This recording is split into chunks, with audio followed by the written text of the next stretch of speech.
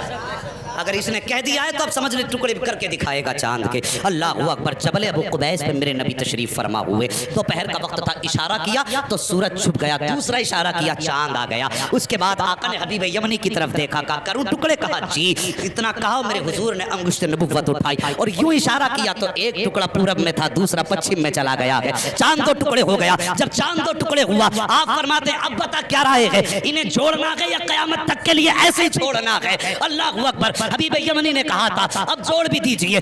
یوں میرے نبی نے اشارہ کیا, چاند جڑ گیا. اب اس کے بعد حبیب یمنی کہتے حضور میں تو مان گیا ہوں آپ اللہ کے نبی ہیں, لیکن اب اس کی تسلی کے لیے اب آپ میرے دوسرے سوال کا جواب دیں. میرے نبی فرماتے سن, یمن میں تیری ایک بیٹی ہے جو مفلوج ہے, جس کی آنکھوں سے بھی نظر نہیں آتا ہے, کانوں سے سنائی نہیں دیتا ہے, زبان سے گونگی ہے, ہاتھ پیر سے اپاہج ہے, اور تو یہ چاہتا ہے اللہ اس کو شفا عطا فرما دے. اتنا سننا تھا, قدموں پہ گرے حبیب یمنی مصطفیٰ کے, کہتے آقا دیر نہ کیجئے, ہاتھ بڑھائیے, کلمہ پڑھائیے. میں مان گیا ہوں, پہچان گیا ہوں یہ جھوٹے ہیں آپ سچے ہیں. میرے نبی نے کلمہ پڑھایا. حبیب یمنی جب رخصت ہونے لگے حضور فرماتے ہیں جا, ہم نے تیری بیٹی کو بھی شفا عطا فرما دی ہے. اب توجہ کیجئے, یمن کا مدینے سے فاصلہ دیکھیے اور یہ دوریاں دیکھیے. آقا فرماتے ہیں اللہ نے تیری بیٹی کو میرے ذریعے شفا دے دی ہے. حبیب یمنی دروازے پہ آئے ہیں, دروازہ کھٹکھٹایا, اندر سے آواز آئی, اس بیٹی کی آواز جو بول نہیں سکتی تھی. کہتی بابا ٹھہریے ابھی آ رہی ہوں. بچی جو چل نہیں سکتی تھی توڑ کے دروازے پہ آئی ہے. دروازہ کھولا, حبیب یمنی نے بیٹی کو دیکھا,